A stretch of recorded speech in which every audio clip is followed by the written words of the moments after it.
Watcha, Martyn from Lux Resin here. So it's episode 20 of Let's Make a Resin Guitar, and we kind of have, haven't we? So today I'm going to give this thing a polish, and I'm going to take you through the setting up process, because this needs to have a number of adjustments made to it to make it a playable instrument, and today we're going to tackle that. Right, our first job this morning, before we put any strings on this whatsoever, is to put some oil on this fretboard, because the fingerboard is very dry. So a little bit of nourishment is required. So I'm going to apply a few drops of lemon oil, which is really good for nourishing hardwood fingerboards. There we go. And now the job is simply to rub that gently into the fingerboard all the way along.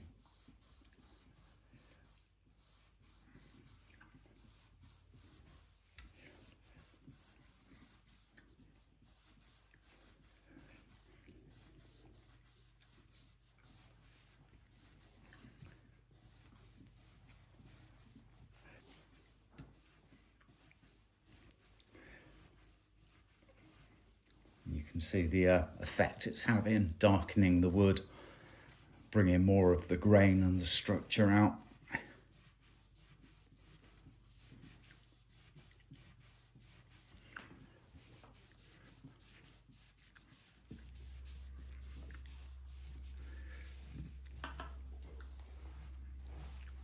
There we go.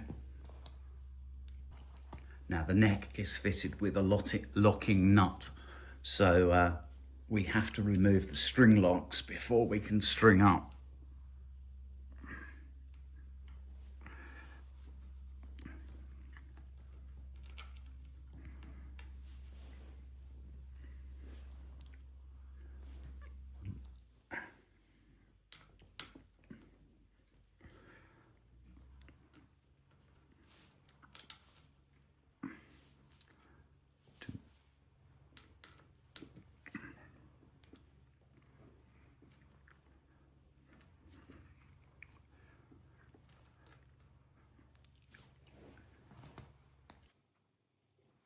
So at long last, we've got 6 strings on what was a lump of wood and resin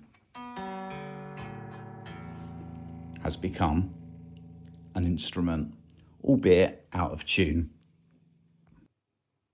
To tell the truth, it's not been quite as easy as what it looked.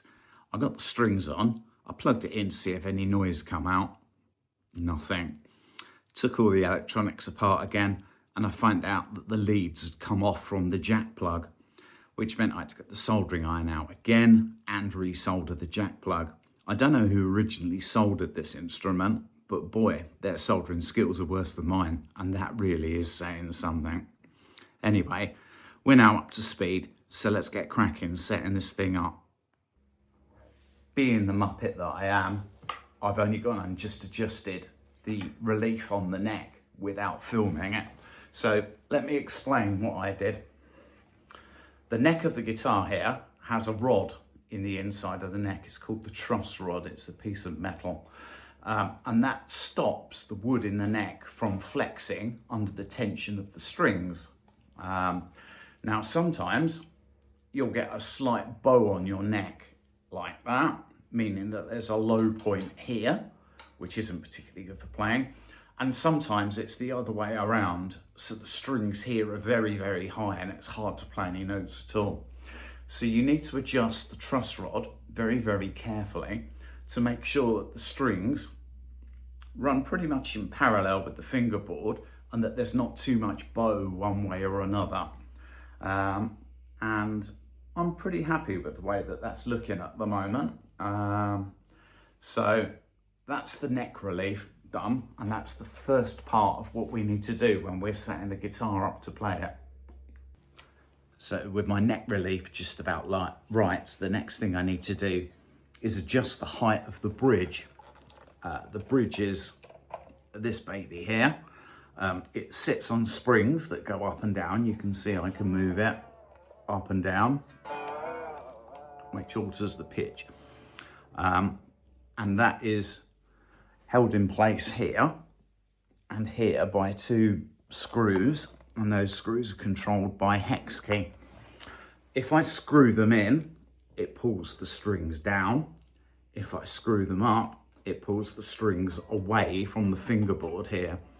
I need to get the strings as low as possible to the fretboard without actually interfering with any of the frets or buzzing when I play. So I'm just gonna check the height of the strings on the bass side of the bridge. Come down a small amount, and on the treble side. Now, a good way of helping to measure the height of your strings is to use one of these rulers. It tells you what the height of the strings are, and then you can adjust your string height accordingly.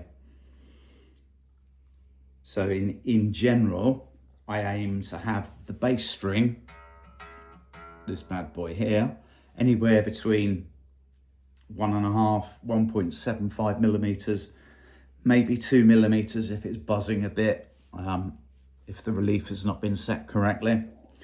And then the high E string, that bad boy there, that I typically have between a millimeter, 1.25 millimeters high, 1.5 at a push and no higher.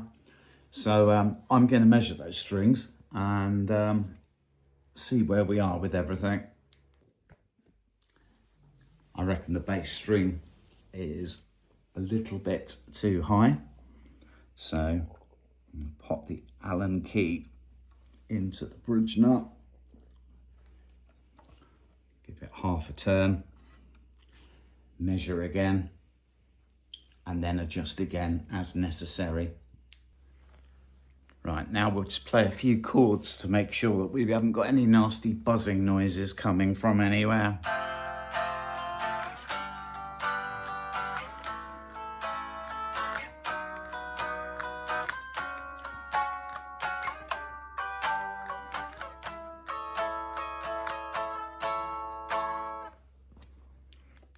So the lower end of the neck is all perfectly in place. So let's just see what it's like a bit further up the neck. And let's play in the higher registers. Those strings stick in.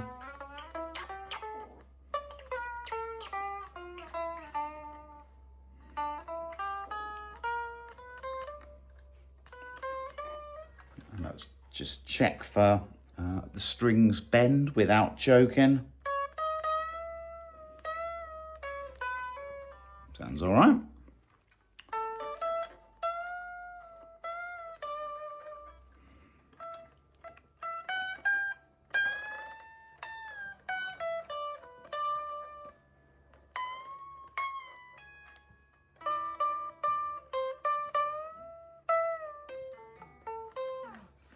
So that's all pretty good.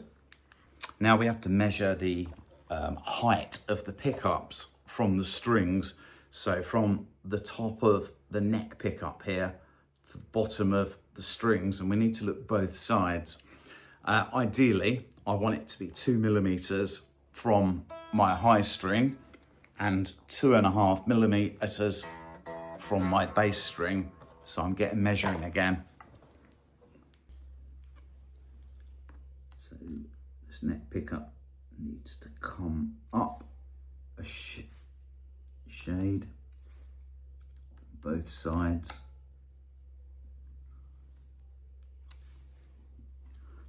Measure.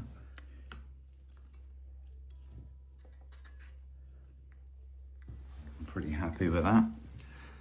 And the same goes for this bridge pickup as well. It needs to come up just a notch.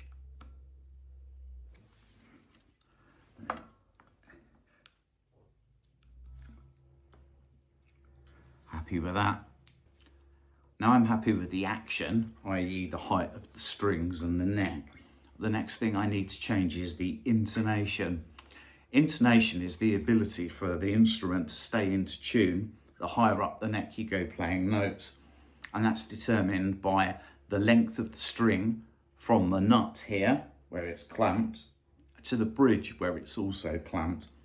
And the bridge has some adjusters on it that you can unscrew, and then you can adjust the saddle, which is the thing that the string sits in, so that you can move it further towards the neck or further away, depending on the intonation of the string. What do I mean by intonation? Well, if I play an open note on the top E string, or bottom E string, I should say, that's an E and that's in tune. If I play it exactly an octave higher, up here on the 12th fret, same note,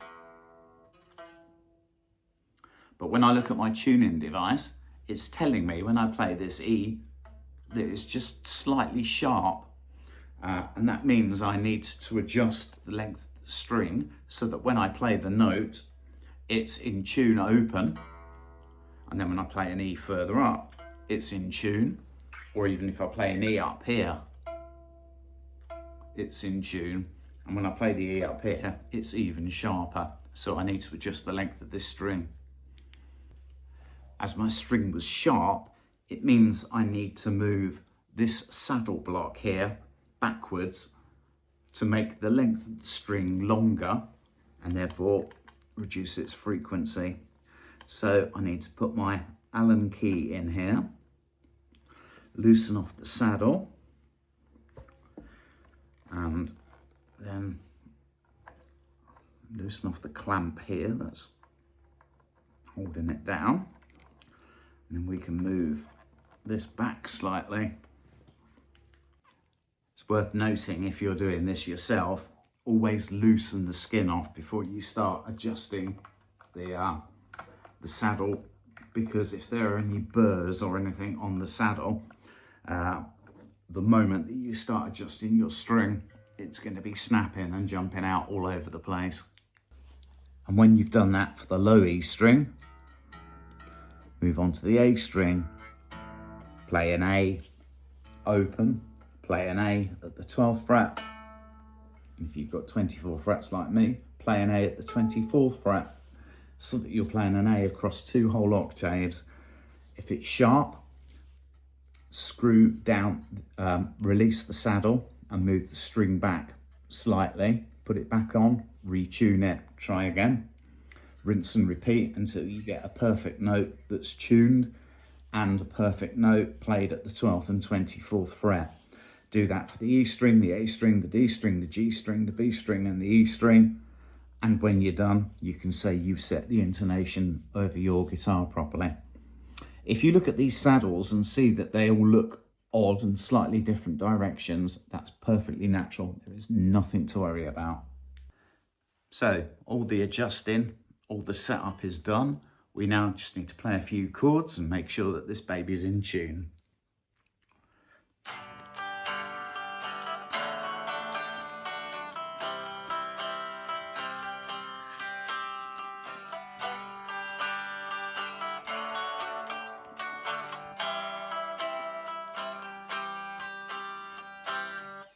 Okay, let's go and plug it in.